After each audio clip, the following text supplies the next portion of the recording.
Graça e paz a todos. Eu sou o pastor Gilberto Rebouças e nós estamos para mais um estudo bíblico do meio-dia. Então hoje nós vamos concluir o que nós começamos ontem a estudar sobre tradição versus escritura. Qual é o ensino de Jesus Cristo a esse respeito? E nós vamos hoje falar um pouco sobre o que nós já começamos ontem, sobre esse conjunto de tradições que a gente acumula e que muitas vezes se torna um bloqueio para que a gente entenda realmente a santa e maravilhosa palavra do Senhor nosso Deus. Então vamos ouvir a nossa irmã Juliane louvando o Senhor e logo depois nós estaremos exaltando o Senhor para todos sempre.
Senhor. É o Senhor quem pergunta onde está você. Você que diz que me adora, mas não me estende a mão. O amor é o que nos faz um. O amor é o que nos faz um. O amor se revela a mim como uma bandeira, verdade e graça, um mandamento, e a nossa canção.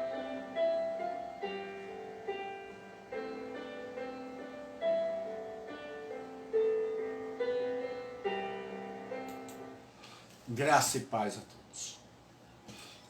Capítulo 7 de Marcos, do Evangelho de Marcos. Vamos ler a partir do versículo de número 6. Capítulo 7, a partir do versículo de número 6. Respondeu-lhes, bem profetizou Isaías a respeito de vós, hipócritas. Como está escrito, este povo honra-me com os seus lábios, mas o seu coração está longe de mim.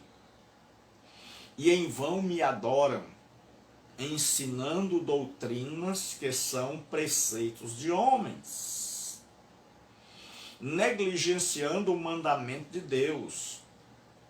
Guardais a tradição dos homens. E disse-lhes ainda, jeitosamente, rejeitais o preceito de Deus, para guardardes a vossa tradição. Pois Moisés disse, honra a teu pai e a tua mãe, e quem maldisser o pai ou a mãe, seja punido com a morte. Vós, porém, dizeis, se um homem disser a seu pai ou a sua mãe, aquilo que poderíeis aproveitar de mim é corbã, isto é oferta ao Senhor, então o dispensais de fazer qualquer coisa em favor de seu pai ou de sua mãe.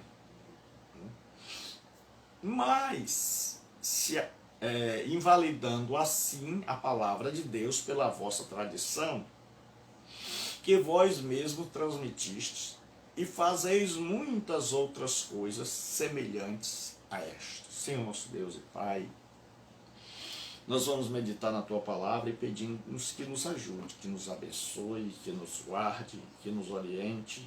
Em nome de Cristo é o que pedimos e por fé te agradecemos. Então ontem nós começamos, Fabiano, glória a Deus. Ontem nós começamos o estudo do capítulo 7 sobre a tradição versus as escrituras. Os judeus tinham duas fontes de autoridades para dirigir suas vidas.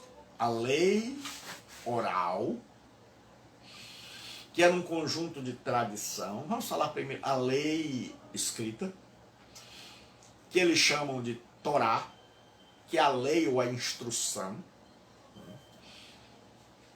E, com o passar do tempo, surgiu a lei oral, a lei falada,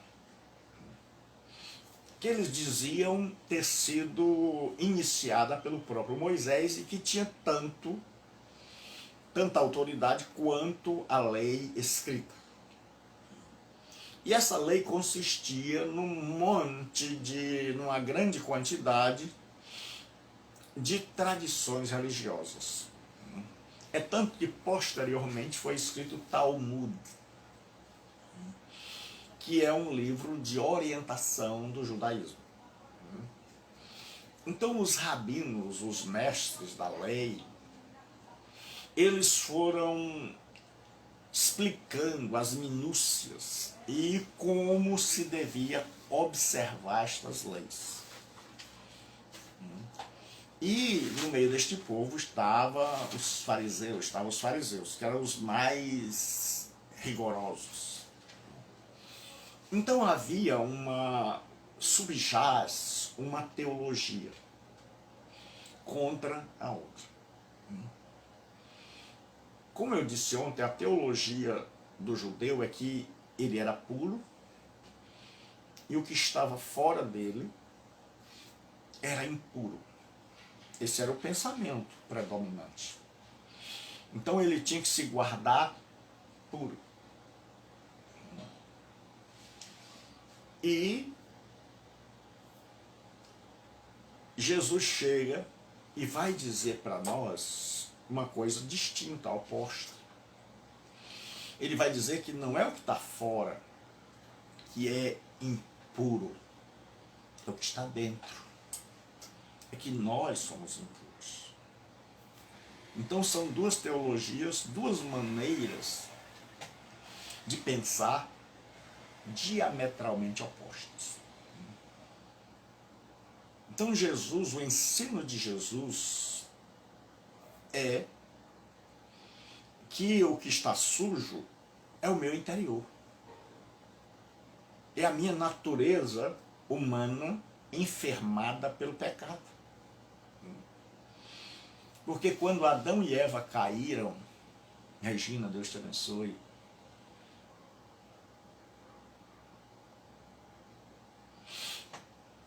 então, quando o homem caiu, vamos dar um exemplo assim, bem ilustrativo.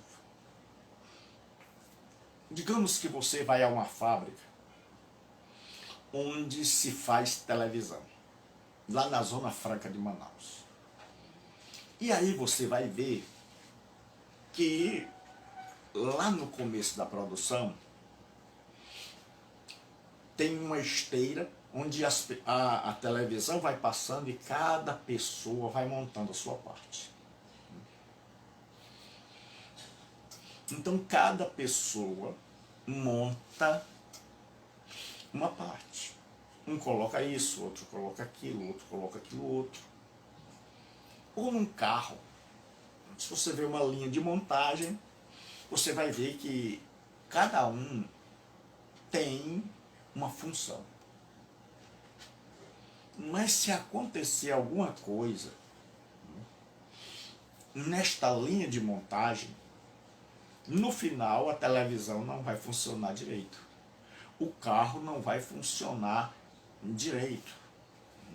Porque aconteceu alguma coisa. Então assim é com a raça humana. Com a raça humana, Adão e Eva, nossos primeiros pais, os protótipos, eles caíram. E nós caímos com ele, porque filho de peixe é peixinho, filho de Adão é Adãozinho. E se Adão é pecador, nós somos pecadores. E aí, quando eu e você nascemos, a gente já nasce com uma natureza inclinada para o mal. Davi diz: eis que eu nasci em iniquidade e em pecados me concebeu a minha mãe. Aquela teoria de que a mãe de Davi teria traído o pai de Davi não é verídica. Então Davi já sabia. Quando o menino nascia, a mãe era imunda por 7 dias. Se fosse uma menina, ela era imunda por 14. Então, o que acontece? O ser humano, quando ele desobedeceu a Deus, quando pecou, ele rompeu com Deus. Mas essa ruptura, se você tiver uma boa doutrina do pecado, você vai perceber que foi uma ruptura teológica com Deus. Houve uma separação entre o homem e Deus, essa relação quebrou. Mas também quebrou uma relação do homem com ele próprio. Porque o homem agora passa a se esconder, passa a temer, passa a ouvir a voz de Deus e correr. Então agora tem uma ruptura psicológica. A cabeça do homem não está mais bem. Ele não consegue mais entender bem as coisas de Deus. Ele consegue entender suas coisas, ele consegue evoluir, ele consegue estudar, ele consegue ir a outros planetas, mas ele não consegue ir a Deus, que está bem próximo dele. Há uma ruptura entre o homem e a mulher. O homem joga a culpa na mulher, a mulher joga a culpa na serpente. Há uma ruptura entre o homem e a terra fica debaixo de maldição. Todas as nossas faculdades estão comprometidas. Então nós temos dificuldade para interpretar a vontade de Deus. E é tanto que você vê o homem, ele consegue estudar tanto, se educar, a tal ponto de ir ao espaço. Mas como zombando disse um astronauta, se eu não me engano, o Yuri Gagarin, que ele tinha ido ao espaço, mas não tinha visto Deus. Então o ser humano é capaz de se preparar para vencer a própria falta de gravidade, mas ele se tornou incapaz de ver, de conversar e de compreender um Deus que está do lado. Por quê? Porque nós somos seres humanos pós-queda. E quando nós nos convertemos, a regeneração, ela não resolve tudo isso. Ela é o começo. É como se você tem um celular e esse celular de repente cai das suas mãos e ele se esbagaça no chão e você leva para consertar e o homem diz: eu vou dar uma olhada. Eu vou ver aqui o que aconteceu. Quais são as funções dele que se quebrou. Então, quando nós caímos, nós ficamos todos desformatados. Precisamos de novo ser formatados. E aí, quando Jesus está ali pregando, chegaram, nós já vimos, nós já estudamos isso, chegaram os judeus que vieram da Judéia para a Galiléia, atravessaram o país e entraram numa controvérsia porque os discípulos não comiam segundo a tradição deles, que eles iam recebendo de rabi para rabi, os rabinos iam interpretando como eles deviam comer, como eles deviam andar, como deviam se manter puros. Então eles criaram um monte de tradição, um conjunto. Então eles tinham uma medida para a água, para lavar as mãos. Então eles tinham um tanque dentro de casa para se purificarem. Então eles tinham como chegar, tinham tanques públicos, como é o tanque de Betesda, o tanque de Siloé. Eles tinham degraus para descer, degraus para subir depois da purificação. Eles criaram maneiras de lavar até as camas. Então, entrar na religião dos dias de Jesus era pedir para ter um peso. E é por isso que Jesus diz: vinde a mim todos vós que estáis cansados e sobrecarregados. Porque as pessoas, elas entraram e elas estavam cansadas de tantas normas. E elas viviam assustadas, apavoradas. E o Deus com quem elas lidavam já não era mais o Deus das Escrituras, era o Deus caricaturado. Você pode olhar que o caricaturista, aquele que faz uma caricatura, ele pega, ele desenha uma pessoa e parece com ela, em certos aspectos. Você sabe quem é, mas você sabe que é completamente diferente. A cabeça é enorme, o corpo pequeno. Então uma caricatura é algo que parece, mas não é. Então nos dias de Jesus, os rabinos, e havia muitos, e muitas escolas, e cada uma com a sua interpretação, nós vimos ontem que eles lavavam as mãos primeiro com os dedos para cima, e alguns diziam que a quantidade de água tinha que ser uma casca de ovo e meia. Então você vai ver, e depois eles lavavam com os dedos para baixo, porque a água que tinha sido a primeira já estava imunda. Então agora você imagina as pessoas viverem num mundo assim, debaixo dessa pressão, sendo vigiados. E hoje muita gente vive assim.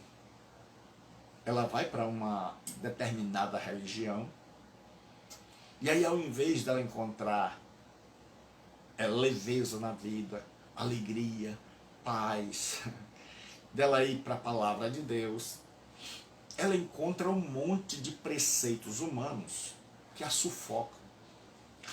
E um monte de fiscal do Sarney divino, que está ali para observar se a pessoa está ou não cumprindo e dizendo: você não é crente porque não faz isso. Aí Jesus chega para os fariseus, que estão criticando seus discípulos por lavarem as mãos, e agora nós vamos entrar no estudo de hoje.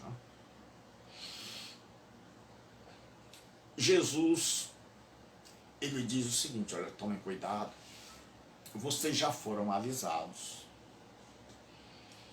que vocês, com essa tradição, com esse escrúpulo, vocês podem colocar a tradição no centro e remover a Escritura. Vocês podem fazer uma transferência de autoridade, de direção para a vida de vocês. Vocês podem direcionar a vida de vocês pelo que os homens ensinaram e não pelo que a Bíblia ensina. e pensarem que estão dirigindo a vida pela Bíblia. Esse é um grande equívoco que Jesus disse que a gente deve evitar e que já havia sido profetizado, alertado, mas que os judeus não viram. Então os judeus fizeram o quê? Rapaz, tem aí a palavra de Deus. E cada rabino disse, olha, como é que você vai obedecer esse mandamento? Assim, assim, assim, assim. O outro vinha e dizia desse jeito, desse jeito, desse jeito. E aí foi criando uma tradição que foi passando de geração a geração. Então as pessoas tinham detalhes. Quando você chegava e dizia assim, e aí, Rabi, como é que deve ser o dízimo? O que a gente deve dar o dízimo? Aí eles diziam, olha, você tem que dar o dízimo assim, e assim, e assim. E tem que dar o dízimo até das hortaliças. Até dos condimentos. Você tem que dar o dízimo do endro, do cominho.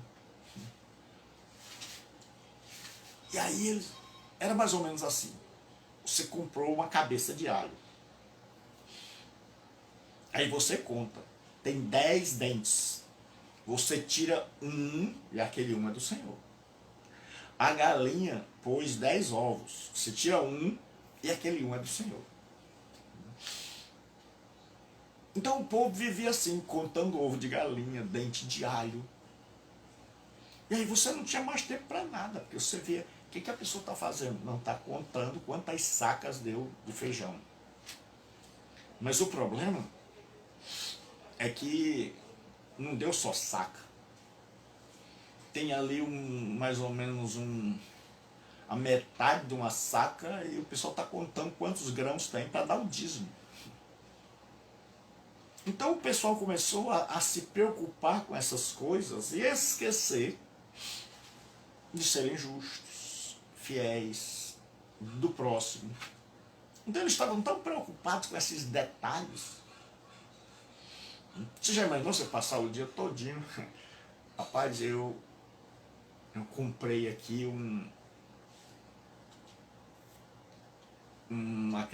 a cebolinha, né? E o coentro e a salsinha. E eu vou tirar a parte do Senhor. Você já imaginou? Rapaz, ali eu tenho meio saco de feijão que me deram. Eu vou contar quantos caroços tem para que eu possa dar a parte do Senhor, os 10%. Então você não tinha tempo para ver ninguém, você não tinha tempo para amar ninguém, você acabava cometendo injustiça.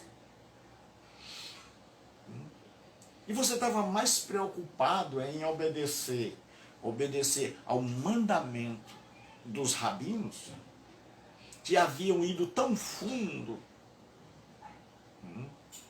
que acabaram se afastando da lei de Deus. E aí Deus chega e diz assim, aprendam, misericórdia quero e não sacrifício. Porque o culto ficou algo mecânico, sem vida. Legal, era assim, eu sou fiel a Deus se eu obedecer todos esses preceitos, então eu vou obedecer nos mínimos detalhes. E até hoje tem gente que quer viver com Deus assim, aí entra na igreja e surta. Porque ele conta os ovos, se ele mora no campo, né, ele conta os ovos que a galinha tem e leva. E o pessoal já fala, o irmão é fiel. A nossa ideia de fidelidade é diferente. Então o que acontece? Jesus chega e diz assim, respondeu-lhes, bem profetizou Isaías a respeito de vós, hipócritas. Jesus diz, vocês são verdadeiros artistas, que era o que significava hipócritas. Vocês são fingidos. Vocês são atores da religião. Vocês parecem, mas não são. Vocês sabem interpretar o papel direitinho. Quem não conhece o coração de vocês, imagina que vocês são santos. Homens e mulheres maravilhosos. Assim nós temos muita gente na igreja hoje que engana direitinho. Que sabe que é um verdadeiro artista da fé. Que é um ator da fé. Que você olha e você diz, esse aí vai para o céu. Como dizem aqui os cearenses, eu tenho muito orgulho de ser nordestino, cara da peste, com tripa e tudo. Então Jesus disse, este povo honra-me com os lábios. Não é que não houvesse culto nem adoração, havia, só que era falso. E Deus não se deixa enganar. Você pode enganar a mim, você pode enganar o fulano, você pode impressionar os homens, mas você jamais vai impressionar a Deus, a não ser que sua vida seja verdadeira. E muita gente está sobrecarregado, sofrido, por culpa sua também. Como é, pastor? É, por culpa sua. Porque a gente terceiriza a Escritura. O que é isso? Você já viu hoje as empresas, principalmente a prefeitura, os gestores, eles alugam. Eles contratam empresas para fazerem serviços. O serviço era para ser feito pela prefeitura. E aí uma empresa diz, não, nós fazemos. Então eles terceirizam e eles dizem, não tem nada a ver com os empregados de vocês. Nós pagamos a vocês. Mas quem vai fazer são os empregados de vocês. Vocês cuidem deles. E muitas vezes nós fazemos isso. Ao invés da gente estudar a Escritura, da gente ler, da gente procurar saber o que Deus quer para a nossa vida, a gente deixa que o pastor interprete para nós. A gente nunca procura, a gente se acomoda, é muito cômodo a gente ficar esperando que alguém nos dê de comer na boca. Então aí a gente passa a vida sem ler a Bíblia, lê a Bíblia com a cabeça do brasileiro, como se a Bíblia tivesse sido escrita aqui.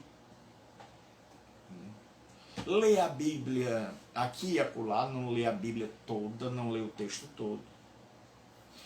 E vai para o culto, onde muitas vezes, e vai perguntar tudo aos irmãos, ou alguém vem lá e dá uma de sabidão e vai explicar como é a norma agora. Aí muita gente chega numa igreja e já não pode mais usar batom, já não pode mais cortar o cabelo, o homem já não pode mais usar bermuda. E aí por aí vai. Aí a pessoa não pode mais ir à praia.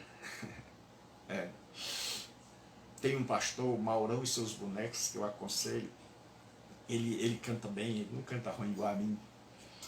Ele diz assim, quem foi que falou para a irmã Soraya que é pecado ir à praia? Quem foi que falou para a irmã Renata que roupa de crente é paletó e gravata? Então, o que acontece? Muita gente inventou isso. Inventaram um monte de normas, para mim, para você, que Jesus Cristo não inventou. E aí o negócio ficou pesado. E aí a gente não vai procurar saber o que Deus realmente quer. O que é importante, o que a Escritura diz, se guiar pela Escritura. Não um texto tirado do contexto. Mas um texto dentro do seu contexto. Eu estava conversando com uma pessoa maravilhosa, que eu conheci, e a pessoa quis me fazer o bem. E essa pessoa maravilhosa disse, eu tinha acabado de conhecê-la pela internet, não sei essa pessoa, e a pessoa disse, abra a Bíblia em qualquer lugar. Eu já sei como é que funciona, né? Eu estou há 35 anos na fé, então moro na aldeia, eu conheço os índios. Então eu disse, desculpe fulano, mas eu não creio assim. Disse, mas por quê? Você vai abrir a palavra de Deus, Deus vai falar com você. Eu disse, olha, disseram para um homem que quando ele tivesse problema, pegar a Bíblia e disser, tá aqui, isso aqui é a palavra de Deus. Quando você tiver problema, você faz uma oração e pede a Deus para falar com você. E abre e pá, Deus fala. E aí, ele, problema que não falta, o homem comprou uma Bíblia, o primeiro problema ele orou, abriu a Bíblia e caiu naquele texto. E Judas foi se enforcar. Ele disse, espera aí, eu estou com um problema e a Bíblia manda eu me enforcar. Aí ele diz, não devo ter orado direito. Aí ele orou de novo e abriu a Bíblia e caiu naquele texto que diz assim, vai tu e faze o mesmo. Ele disse, não pode. Não pode. Não pode. Como é que pode? Disseram que se eu comprasse uma Bíblia ia me dar todas as respostas e agora está me mandando me enforcar e que eu imite a Judas. Aí ele disse, eu vou orar uma terceira vez, que talvez eu não tenha orado como o irmão disse. E olha, eu já vi pessoa no centro da cidade com uma mesa dessas de plástico, sentada numa cadeira com uma Bíblia fazendo isso. A pessoa chega, senta. Isso é adivinhação evangélica. Para você ver a que ponto nós estamos chegando. Eu sou testemunha ocular no centro de Fortaleza. Então, quando ele abriu a terceira vez, caiu naquele texto, por que te demoras, meu servo, em fazer a minha vontade? Aí ele deixou de crer na Bíblia e de crer em Deus. Por quê? Por causa do mandamento de homem. Por causa de um ensino de homem. Pastor, mas Deus já falou comigo, claro. Muitas vezes, irmão, na nossa infantilidade, no nosso desespero, você vai lá, abre a Bíblia e tem a sorte de Deus mostrar, dizer assim, eu vou te dar uma ajuda, uma colher de chá. É como o pai está ensinando o filho o dever. O pai diz assim, meu filho, escreva aí, a professora está pedindo para você escrever, certo? 3 forças, 3 instituições, aí bombeiro, aí ela mesma vai responder, bombeiro, polícia militar, marinha. Aí a mãe começa. A filha diz, e aí, como é que eu escrevo aqui? Aí a mãe começa, M-A-R-I-N-H,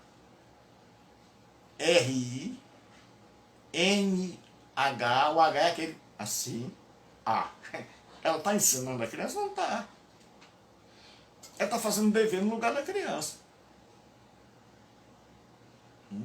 Para se livrar.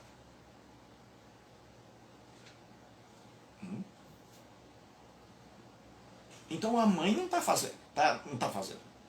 Então Deus não faz as coisas no nosso lugar. Agora, muitas vezes, por causa da nossa infantilidade e desespero e bondade de Deus, você corre lá, abre a Bíblia e Deus dá uma palavra de amor ao seu coração, porque Deus é bom. Mas não é esse o método de Deus agir. A Bíblia é um todo. E quando você lê uma carta, você não escolhe partes da carta, você lê a carta toda. Então eu tenho que compreender o plano de Deus no seu todo. Eu tenho que compreender o plano de Deus no seu todo. Por exemplo, você vai estudar a Escritura, você vai ver que tem um projeto de Deus para o todo. Mas dentro desse projeto para o todo tem a história de Israel. Dentro da história de Israel tem a história de José, de Abraão, de Moisés. Mas todas essas histórias têm que estar em sintonia com a história de Israel.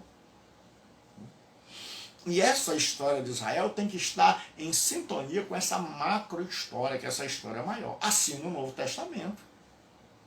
Tem a história de Paulo, a história da vida de Jesus, a história do começo da igreja, mas tudo isso aí nós temos que organizar e interpretar, não uma coisa independente da outra. Eu não posso interpretar a vida de José fora do ensino do Antigo Testamento. Porque senão eu vou errar. Então qual era o grande problema aqui? É que a tradição tomou lugar e o culto virou algo mecânico. Então as pessoas honravam a Deus apenas de lábios. Mas os seus corações estavam longe de Deus. E por que estavam longe de Deus? Porque a palavra de Deus havia sido removida. Porque agora eles já não eram mais dirigidos pela palavra de Deus, mas pelas tradições. Agora eles já sabiam quantos hinos cantar, o que pregar, o que dizer. Eles desenvolveram os seus trejeitos. Nós temos um monte de coisa. Certo? Nós temos um monte. Por exemplo, nós temos, quando a gente ceia, a pessoa come o pão e aí dá um silêncio e o povo começa a gritar. Um diz aleluia, o outro chora, o outro grita. Alguém inventou, porque na Bíblia não tem nenhuma orientação para fazer isso. Não é que é errado, estou dando um exemplo. Então nós temos um monte de coisas que a gente foi inventando. E aí a gente tem que ver o que a gente inventou e o que a Bíblia diz. E o que a gente inventou nem sempre é ruim. Como por exemplo isso. De depois tomar o cálice também, aleluia, glória a Deus, louvado seja o nome do Senhor. Mas isso é de verdade? Isso é do coração? Por exemplo, sempre que apaga a luz, falta energia, há um avivamento. O povo entra num glória a Deus, certo? No aleluia, mas aquilo ali é o medo do escuro. Aí o pessoal quer saber onde é que o outro está, e um diz glória a Deus, o outro diz aleluia, o outro diz maravilhoso Pai. Parece que o povo gosta de escuro.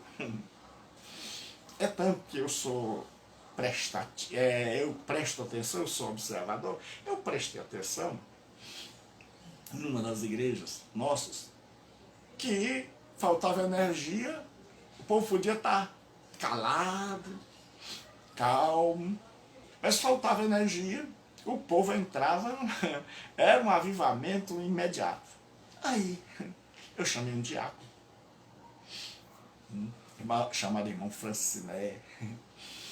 Eu disse, irmão Franciné, vem cá, por favor. Ele disse, o que foi, meu pastor? Eu disse, meu irmão, eu queria que o irmão ficasse lá perto do quadro de energia, ali perto do interruptor. E quando eu fizer o sinal, o irmão desliga o quadro, a energia.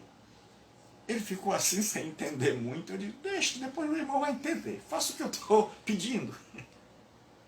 Ele foi e eu dei o sinal lá de cima, ele apagou. Quando ele apagou, aquele povo estava calado. Era glória a Deus, aleluia, louvado seja o nome do Senhor. Eu disse para assim, né, pode ligar a energia que o negócio já começou a melhorar. Aí eu expliquei para o povo. Ele está vendo? Está vendo como o culto da gente é mecânico? A gente faz as coisas dependendo, se não tem luz eu estou calado, se falta energia aí eu invento um glória a Deus, um aleluia. Que glória a Deus é esse que não tinha antes, quando tinha luz? Então a gente tem que ser cristão, é pensar. John Stott escreveu um livro, Cristianismo também é pensar. Então a gente muitas vezes não pensa. Você vê alguém gritando lá atrás, não é mais nem aleluia, é só assim, luia. Então, o que acontece? Jesus diz, mas o seu coração está longe de mim, porque sem a palavra de Deus, o meu coração e o seu vai estar sempre longe de Deus. Ele diz assim: em vão me adoram, ensinando doutrinas que são preceitos de homens. Jesus disse que se eu e você estivermos obedecendo, tentando entrar em comunhão com Deus, através das regras humanas inventadas pelos homens e não pelas Escrituras, nós em vão estamos perdendo tempo, estamos gastando o nosso tempo. Aí ele diz que Isaías profetizou. Aí está aqui o texto, é 29:13. O Senhor disse: visto que este povo se aproxima de mim com a sua boca e com os seus lábios me honra, mas o seu coração está longe de mim, e o seu temor para comigo consiste só em mandamentos de homens, que maquinalmente aprendeu. Isaías já estava dizendo isso 800 anos antes. Então era uma tradição que vinha de muito tempo e que sempre foi combatida. Então qual é o grande problema que aconteceu no judaísmo e no cristianismo? É que as pessoas têm a Escritura, a Bíblia, para mostrar como Deus é, o que Deus quer, qual a vontade de Jesus e como fazer. E aí sempre aparece alguém, e outro alguém, e outro alguém, que vai tentar reinterpretar o que Jesus disse. Vai dizer: olha, Jesus não quis dizer bem assim.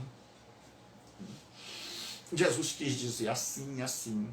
Então, para você ser cristão, você tem que fazer isso e isso. E a pessoa não confere com as Escrituras. Eu fui pregar numa igreja, cheio.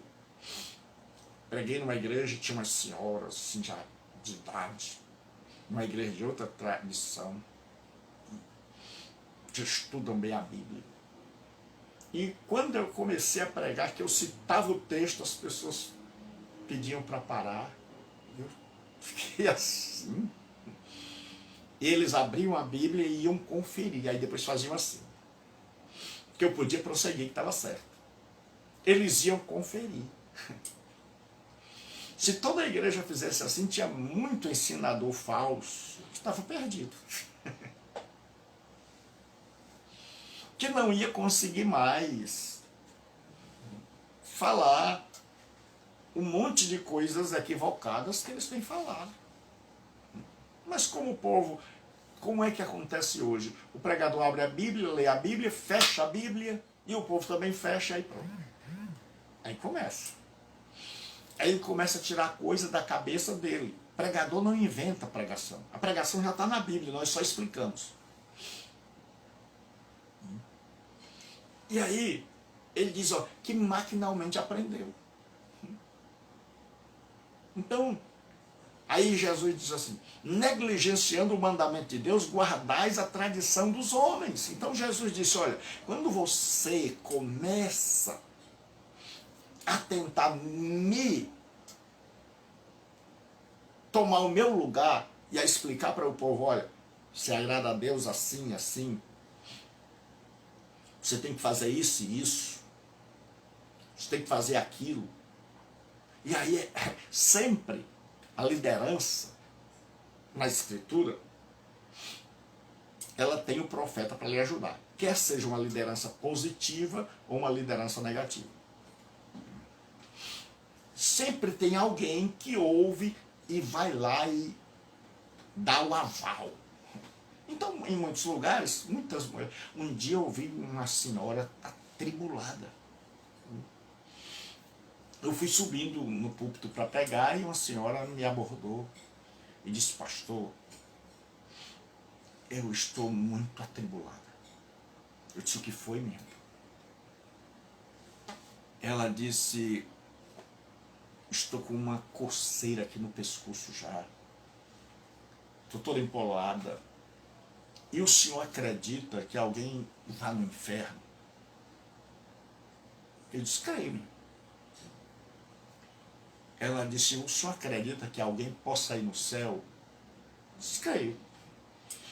Eu notei que ela ficou assim, desanimada, triste. Era uma festa de uma determinada igreja, eu estava pregando à noite e alguém tinha pregado à tarde. E eu disse, só que tem uma ressalva. Ela disse, o que é, pastor? Eu disse, se alguém for no céu, ele não vai mais querer voltar. Ele vai querer ser como Paulo, dar a vida pelo Evangelho. Ele vai ser transformado, ele não vai ter palavras para descrever. Paulo vai dizer, o que eu vi não é lícito referir ao homem mortal. Então ele vai ter tanta reverência, mas tanta reverência, que ele não vai poder descrever, porque João, quando viu o Apocalipse, João começou a descrever, mas descrever com coisas que pareciam, mas não eram exatas. Ele dizia, é como um mar de vidro. E eu disse, e se alguém for ao inferno, essa pessoa que foi ao inferno e viu os horrores do inferno, nunca mais vai pecar. Vai ser o crente mais santo do mundo. Então, se ele foi ao céu e está contando tudo, e o céu coube na cabeça dele, não foi ao céu de Deus que ele foi. Eu não sei que céu foi esse. E se ele foi ao inferno e continua o mesmo crente, ele não foi ao inferno. Aí eu notei assim um fôlego novo. Aí depois eu soube que a pessoa de tarde tinha tido umas revelamentos, né, que eu não chamo de revelação. Eu creio em dons, mas as pessoas abusam. E o que acontece? A pessoa tinha dito que tinha visto quem cortava cabelo nas gavetas, no céu, e os cabelos estavam lá, e que iria dar comichão no pescoço, e a pessoa psicologicamente já ficou se coçando. Todos nós somos seres psicológicos. Se você chega perto de alguém que está com conjuntivite, meu irmão, você sai dali, eu já saio dali assim, me coçando, os olhos parecem que tem areia. Eu saio de pé, leva mais ou menos quase umas 3 horas para eu me conscientizar que eu não peguei conjuntivite. Porque nós somos seres psicológicos mesmo. Nós somos seres psicológicos. Então o que acontece? Aquela irmã estava assustada. Será que o Espírito Santo dá revelação para deixar uma pessoa traumatizada? E aí ela disse, não, pastor, ele desceu ao inferno e lá ele viu o diabo guardando as pontas dos cabelos das pessoas. Mas ela nunca leu. Se ela tivesse lido a Escritura, ela ia dizer, irmão, vem cá, por favor. Me diga aqui na Escritura onde é que tem esse ensino. Não, mas o Espírito Santo me revelou. Mas o Espírito Santo revelou a Bíblia. É só você ser coerente. É você dizer assim, meu irmão, quem revelou a Bíblia? Quem inspirou? A pessoa vai dizer o Espírito Santo. Então qualquer revelação que o Espírito Santo der pode contrariar o que ele revelou na Bíblia? A pessoa vai dizer não, porque é o mesmo Espírito. Então, se é o mesmo Espírito, o que está na Bíblia é o que vai predominar. E se o Espírito Santo der alguma revelação, ele vai dar seguindo o que ele já orientou, que é a Escritura. Se saiu fora da Escritura, tem alguma coisa errada. É outro Espírito, ou é o ser humano. Mas nós somos um povo que não queremos ler a Bíblia. Por isso a gente fica desse jeito. Tem que esperar alguém para nos desenlouquecer. Tem que esperar alguém, porque a gente entra para a igreja para ficar bem e acaba ficando doido. Vendo demônio em tudo que é lugar. Por quê? Porque a tradição ocupou o lugar da Escritura. Porque a pessoa não se preocupa, mas ela quer grito, ela quer pulo, ela quer sensação, ela não quer aprendizado. Esse negócio de aprendizado aí eu estou fora. Eu não quero estudar a Bíblia, esse negócio de Ah, fazer teologia não dá para mim. Não, esse negócio isso é coisa de homem. Então arruma um monte de desculpa. Até uma desculpa esfarrapada e desculpa tirada da Bíblia. A letra mata, o espírito vivifica. Então ele acha que letra é teologia. Ele nem entendeu que o texto ali, quando Paulo diz a letra mata, era lei. Porque o contexto diz que a letra, o ministério da morte gravado em pedra. Qual foi o ministério da morte gravado em pedra? A lei. Então a lei mata. A lei não pode perdoar. A lei diz, a alma que pecar, essa morrerá. Ele disse, mas Deus nos capacitou para sermos ministros de um Novo Testamento. Não da letra, mas do Espírito. Porque a letra mata e o Espírito vivifica. Então a mensagem do Novo Testamento é de vida, é de perdão. Um complementa o outro. O Antigo Testamento diz, você está morto, desgraçado, miserável, você não presta. O Novo Testamento diz assim, Deus é bom, tão maravilhoso, que pode salvar você que não presta. Você que está morto, em seus pecados e delitos, ele pode te ressuscitar, te regenerar e te dar uma nova vida. Então se completa. Então o Velho Testamento chega e diz assim, está aqui o resultado do exame. Você está mal. Você está perdido. E aí você corre para Deus e diz, e aí Deus, como é que eu faço? Resultado do exame deu perdido. Aí diz, a solução é Jesus Cristo lá na cruz. Então Jesus diz assim, negligenciais o mandamento de Deus e guardais a tradição dos homens. Então eu e você temos que perguntar, eu estou seguindo a Deus ou eu estou seguindo o que os homens interpretaram, a interpretação dos homens, como eles fizeram, como eles acharam que devia ser. E disse-lhes ainda, jeitosamente rejeitais o preceito de Deus para guardardes a vossa própria tradição. Jesus disse, vocês são expertos no que fazem. Jesus disse, jeitosamente. No grego, a expressão é kalos. E kalos quer dizer belamente, eximiamente.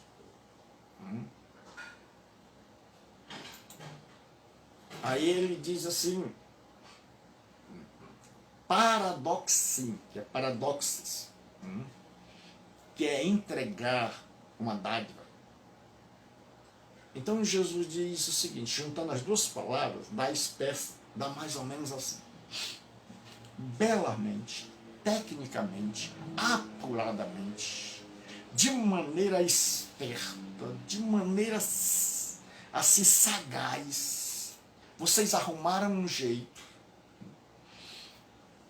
de, aí é por isso que a Bíblia diz jeitosamente, vocês arrumaram um jeito de rejeitar a palavra de Deus para seguir as invenções de vocês. Jesus diz, jeitosamente rejeitaste o preceito de Deus para guardar a vossa tradição. É o que tem acontecido em muitos lugares. Muita gente tem criado tantas regras, que a pessoa diz assim, rapaz, nós estamos seguindo a Deus. E a pessoa que está ali nem percebe que já está seguindo a tradição humana e não o preceito divino. Aí Jesus diz, eu vou dar um exemplo a vocês, para vocês terem ideia, porque até agora Jesus está falando, no geral, Jesus, eu vou dar um dos muitos exemplos que eu poderia citar para vocês. Pois Moisés disse, honra teu pai e a tua mãe. Honrar aqui, não é dizer, benção pai, benção mãe. Honrar era sustentar quando na velhice. É o equilíbrio. O pai sustenta a gente até ficar adulto, para na velhice a gente cuidar do pai. Aí ele diz, e quem maldisser seu pai ou sua mãe, seja punido com a morte. Então isso era o que a lei dizia. Ele disse, vós, rimeis aqui, é enfático. Vocês, Jesus agora Pega pesado. Você está pensando que Jesus era só assim, oi meu irmão, meu amado, amadinho. Não.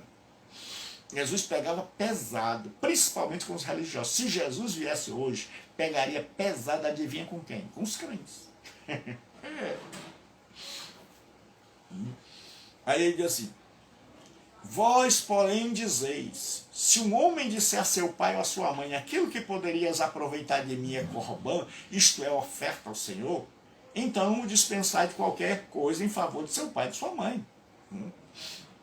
O corbã é a palavra oferta em hebraico e aramaico. O que aconteceu? Eles inventaram uma maneira.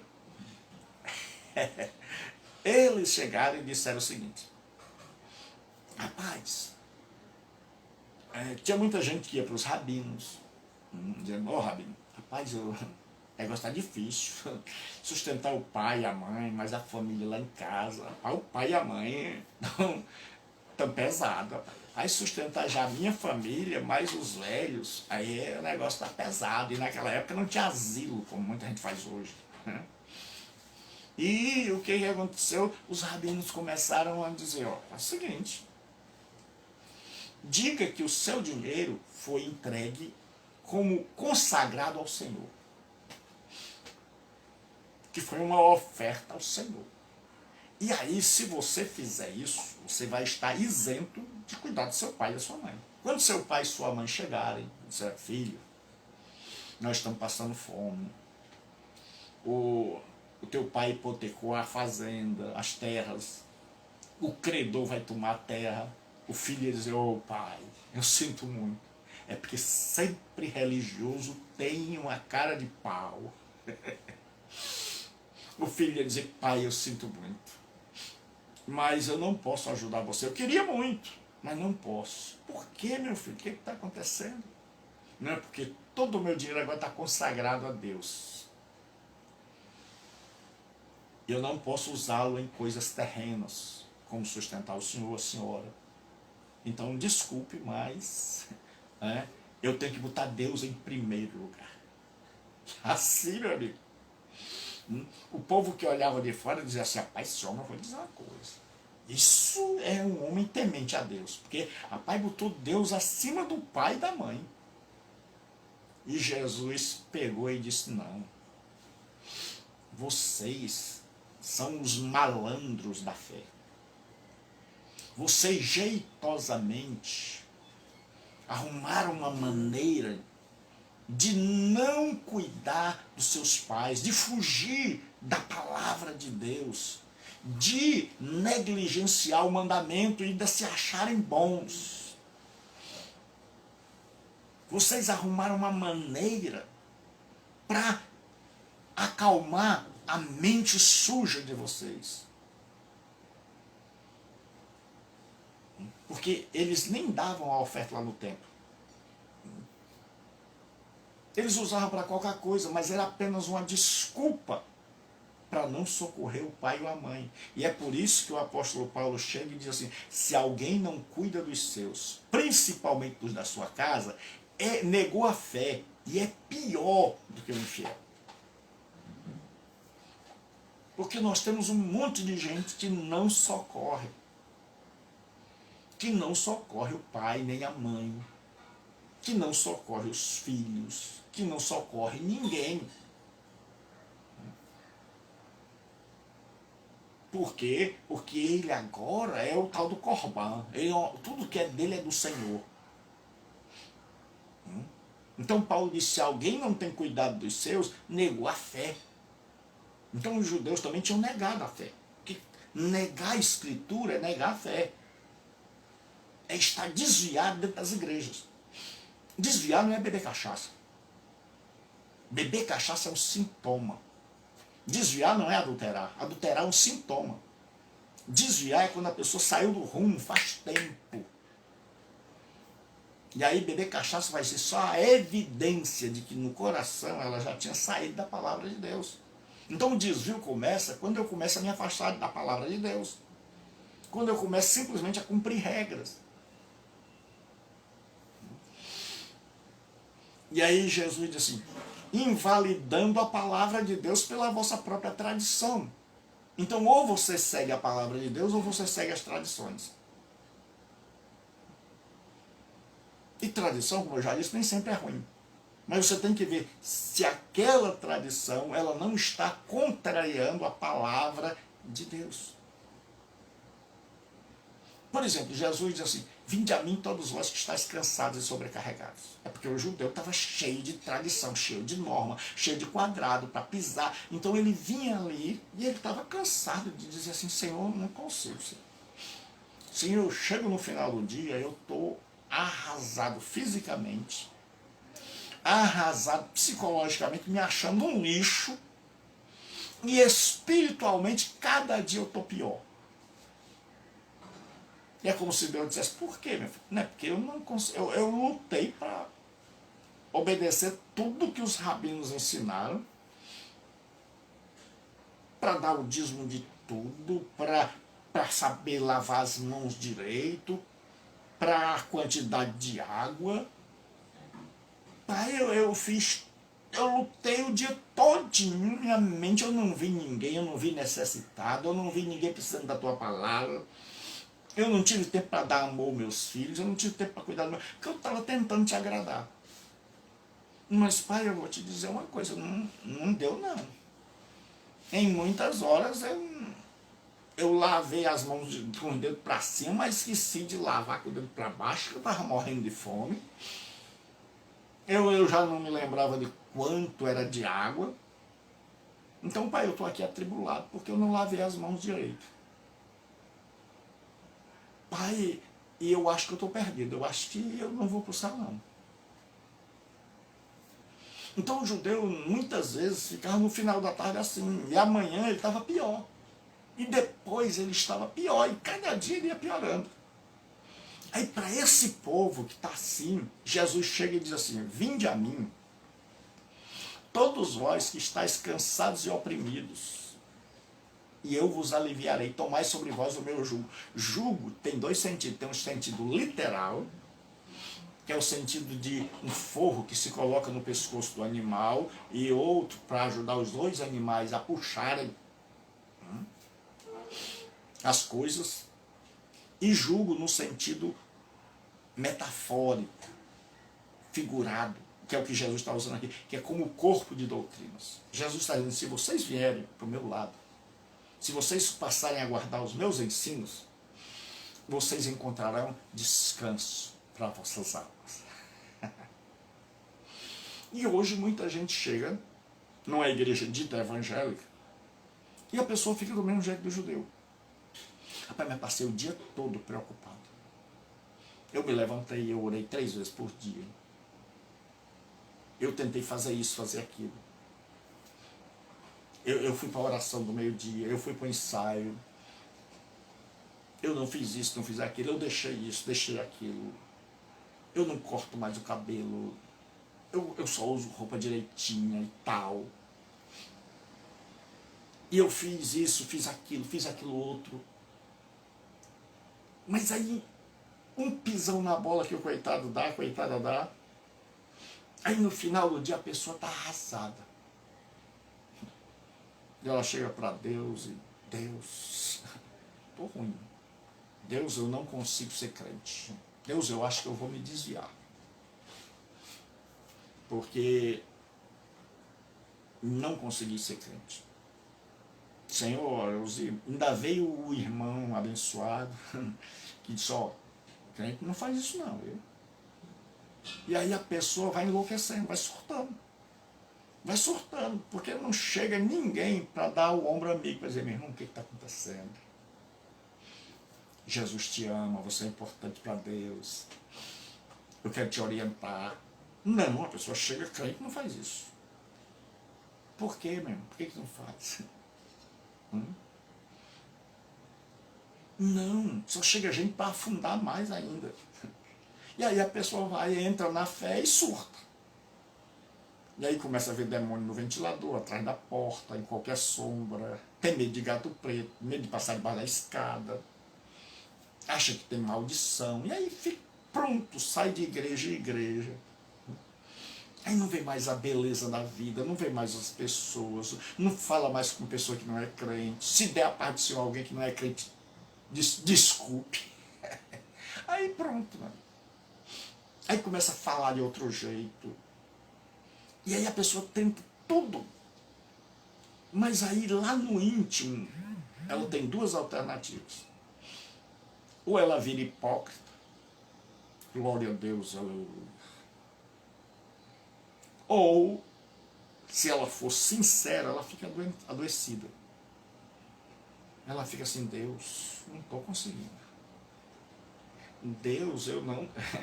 Eu pisei fora do quadrado. Deus, de ontem eu pisei uma vez, hoje eu já pisei 3. E amanhã eu vou pisar umas 4. E aí a pessoa, ao invés de ir se alegrando, sendo feliz, ela vai se sentindo aprisionada, endividada. E aí, quanto mais ela corre para tentar resolver as dívidas dela com Jesus, mais as dívidas aumentam. Porque ela começa a jejuar, a orar, a ir para culto de 70 dias de oração. E aí ela um dia, coitada, ela nos 70, um dia ela faltou, pronto, aí os 39 que ela foi já não vale mais nada. Aí ela vai enlouquecendo. Porque não leu as Escrituras. Porque não viu que a Igreja Católica ela fazia esse tipo de coisa, as novenas. E os cristãos de hoje, de tradição evangélica, principalmente os pentecostais, alguns, fazem as campanhas. Então só mudou o nome, de novena para campanha. Mas é a mesma coisa. Quebrou, meu amigo, só serve se você vier os 7 dias. Se você não vier, não adianta. Eles inventaram isso. De onde tiraram? Então tem um monte de coisa. Então Jesus chega e pega uma e diz, eu vou mostrar só uma. E Jesus diz, invalidando a palavra de Deus pela vossa tradição. Então quando eu começo a seguir a tradição de Deus, eu começo a escantear, colocar de lado a palavra de Deus.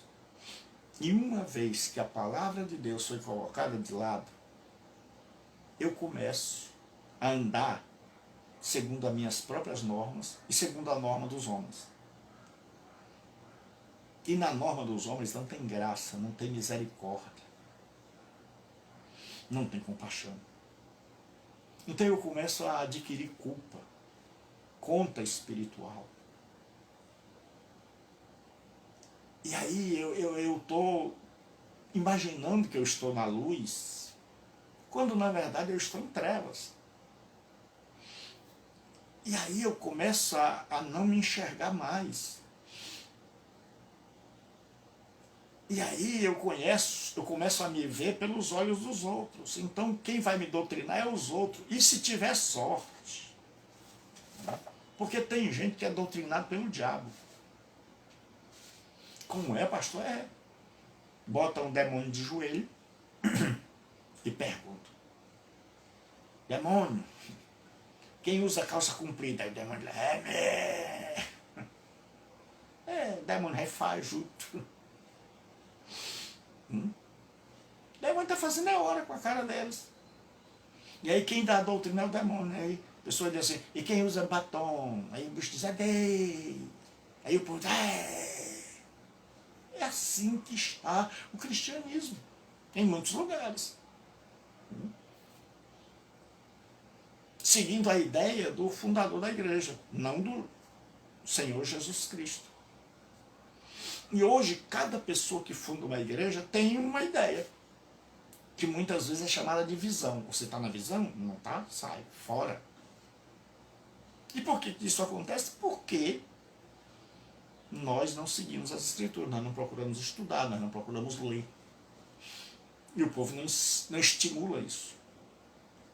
Sabe por quê? Porque uma vez que você começa a estudar, uma vez que você começa a aprender com Jesus, você começa a ser livre. você começa a ter paz na alma, você começa a ser feliz. Você começa a tirar as tradições que foram colocadas no lugar das Escrituras e colocar a Escritura no centro. E aí, uma vez que você coloca a Escritura no centro, e você agora é guiado pelas Escrituras, aí, meu irmão, aí agora você se vê livre. Aí agora, o que vier de errado, eu atendi um homem que ele largou o casamento por causa de uma profecia. Um rapaz da nossa igreja chegou e disse: pastor, eu disse uma coisa, mas eu não sei se o senhor vai poder fazer, mas um homem lá na igreja, lá no meu trabalho, ele acabou com o casamento dele, mas ele ama a esposa. E ele já quis falar com vários pastores, está com mais de ano que ele está afastado. E ele já quis falar com vários pastores, mas os pastores disseram que só o atendiam se ele fosse da igreja deles. E ele disse que não quer voltar para nenhuma igreja agora. E eu disse para ele que o meu pastor o atenderia sem exigir que ele viesse para a nossa igreja. Eu disse: disseste bem. Eles podem marcar com ele, ligar com ele, marcar uma hora que eu vou estar aqui e vou ouvir. Quando eu cheguei, sentei de um lado, sentei aí, meu amigo, seja bem-vindo. Pastor, não tem que vir para a igreja, né? Não, você não tinha que estar nem aqui. Você não é obrigado a nada. No cristianismo você não é obrigado a nada. Pastor não manda na vida de ninguém, pastor orienta. Eu não mando na vida das minhas ovelhas, eu oriento. Se vai fazer ou não é problema dela. Meu trabalho é dizer, é mostrar o caminho. É por aqui, ó, é por aqui. Então, o que acontece? Aquele homem chegou e disse: não, pastor, porque uma vez eu fui para uma reunião de oração, e lá uma serva do Senhor muito usada disse que minha mulher não era para ser minha. Deus não tinha escolhido a minha mulher. E que eu tinha um grande ministério, mas minha mulher não. E que eu deveria deixá-la. Pastor, eu saí dali arrasado, porque eu amo minha mulher, tenho uma filha.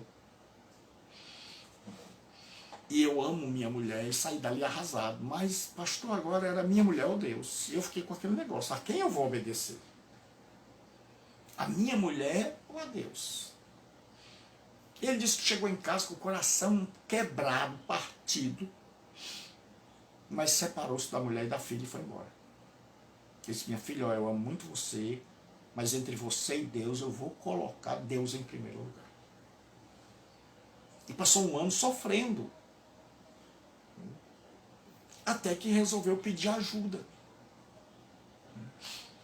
Porque tem gente que parece que gosta de sofrer. Pega o sofrimento e faz um animalzinho de estimação. E aí um dia ele me procurou e quando ele contou isso, ele disse: pastor, por quê? Eu não entendi. Por que Deus pediu para eu me separar da sua mulher? Eu disse: Deus não pediu. Ele disse: pediu. Eu disse: não, meu. Não foi Deus. Ou foi o cão, vou ser bem sincero que sou. Ou foi o cão, o diabo, o capeta, ou foi aquela profetisa que não gostava da sua mulher, que achava que você tinha que ter uma mulher segundo os ditames dela, ou quem sabe até ela. E se você tivesse lido a Bíblia um pouquinho, e eu vou lhe mostrar aqui na Bíblia, eu fiz igual a Jesus. Meu parâmetro é Jesus. Eu levei ele para Deuteronômio, e lá em Deuteronômio está que Moisés disse: se ele se levantar no meio de vós um profeta, um sonhador de sonho, e ele profetizar e o tal fato acontecer, mas mesmo assim disser: vamos após outros deuses e os sigamos, não creiais, mesmo que tenha acontecido, porque está levando você para outro caminho que não do caminho do Senhor. Então, quando eu mostrei isso para ele, eu disse: olha, a Bíblia diz: o que Deus ajuntou não separa o homem. Eu disse: você crê que quem inspirou a Bíblia foi Deus? Ele disse: creio, pastor. Eu disse: então como é que o Espírito Santo que inspirou a Bíblia vai usar outra pessoa para dizer algo o oposto. Ele disse, faz sentido. Eu disse, não foi Deus. Porque Deus não quer destruir casamento, Deus quer manter. Deus não quer acabar. Porque o grande problema é que muita gente que não sabe de evangelho pensa que a mulher ou o pastor tem que ser pastora. Aí você vai na igreja, a mulher está lá em cima do púlpito. Muitas vezes parece um homem, parece um xerife lá, e ela é a pastora, e todo mundo já chama. Minha mulher não é pastora. Minha mulher diaconiza, ela tem chamado para diaconizar. Não é porque ela é casada. Os dons de Deus não é assim, casou com um pastor, é pastora. Não. Certo? O pastorado é uma vocação individual. Eu já conheci mulheres que chegaram e disseram, pastor, mas me socorro. O pessoal da minha igreja quer tudo que eu seja pastora, e eu não sei se é isso. E aí o pessoal pega e desce a lenha na coitada. Diz, não, aquela mulher não presta para o pastor, porque ela não está envolvida na obra. Não é o chamado dela. Ela é ovelha como qualquer outra. Então cada um de nós tem que saber do seu chamado. Mas não, hoje não. A própria igreja que não lê Bíblia, chega a mulher, chega um dirigente, aí a mulher dele já é automaticamente a pastora. É o pastor e a pastora. E aí, ou ela se envaidece e quer ser a dona da igreja, ou a coitada se atribula. Mas por quê? Porque nós deixamos a Escritura para seguir a nossa própria tradição. Então, o chamado de Deus hoje é, voltemos, volta para a Escritura. Volta a ler a Bíblia, volta a estudar a Bíblia. Começa a ler a Bíblia com calma, devagar, colocando Jesus no centro, colocando o coração no centro, sabendo que nós somos imundos, Deus é que é bom, e que Deus quer nos transformar de dentro para fora. E que não são as regras que vão nos transformar, mas o Espírito Santo. E que eu só vou poder ser o que Deus quer se eu conhecer o que Ele quer.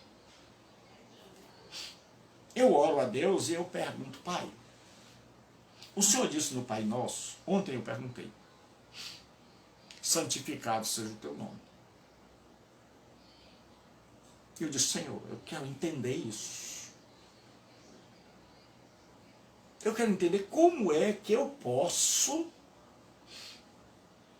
que o Senhor realmente quis dizer com santificado seja o teu nome. Como é que eu posso santificá-lo? Como é que eu posso pedir que o teu reino venha? Como é que eu posso pedir a tua vontade? Porque diz assim, seja feita a tua vontade. Como é que eu vou orar, cantar, pregar, viver, se eu não sei qual é a vontade de Deus? Como é que eu vou fazer isso? Então a Bíblia ela tem que ocupar o centro da vida cristã. É ela que vai me dar as respostas, as perguntas que eu vou fazer. Deus vai falar comigo, mas não através da irmã Francisquinha, mas através da Escritura.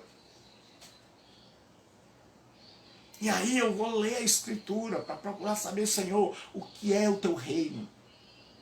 Senhor, qual é a tua vontade? Para que eu possa orar direito, cantar direito, pregar direito e, acima de tudo, viver direito. Então, o objetivo desse estudo hoje é que a gente comece a rever o que é tradição humana Porque Paulo teve problema com isso, os judeus tiveram problema com isso, Jesus teve problema com isso, os profetas tiveram problema com isso, e nós hoje temos problemas com isso. Tem um monte de gente enlouquecendo dentro de igreja. Ou enlouquece ou vira hipócrita. Por quê? Porque não dá para entrar no quadrado que os homens fizeram.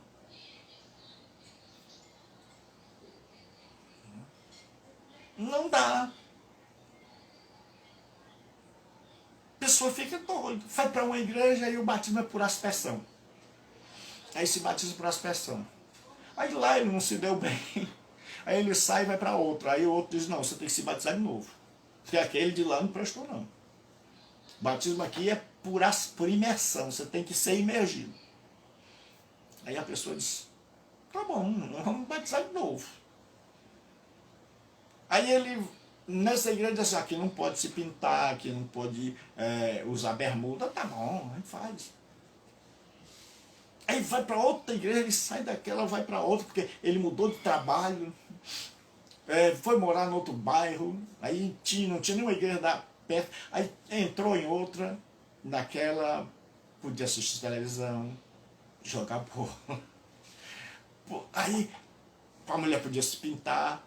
Aí a mulher diz assim, puxa vida, joguei fora o batom, joguei fora. E a pessoa fica com aquele trauma. Será que é pecado? Será que eu posso? Hein? Aí corre o risco de dizer assim, rapaz, já sabe uma coisa? Aquela igreja lá é que estava errada. Aí eu vou, aqui é que está certo, aqui é que está bom. Aí usa decote moral. Aí exagera na pintura, aí a saia sobe, aí pronto, porque quando não é 8 é 80. Meu irmão, voltemos para as Escrituras. E se você não é cristão, se converta a Jesus Cristo, se arrependa dos seus pecados, converse com Jesus agora, peça a Ele o seu perdão e a sua salvação e creia na Bíblia. Deus abençoe. Até à noite, às 8 horas, nós temos estudo da Palavra de Deus, em nome de Jesus, no seminário. Deus abençoe a todos.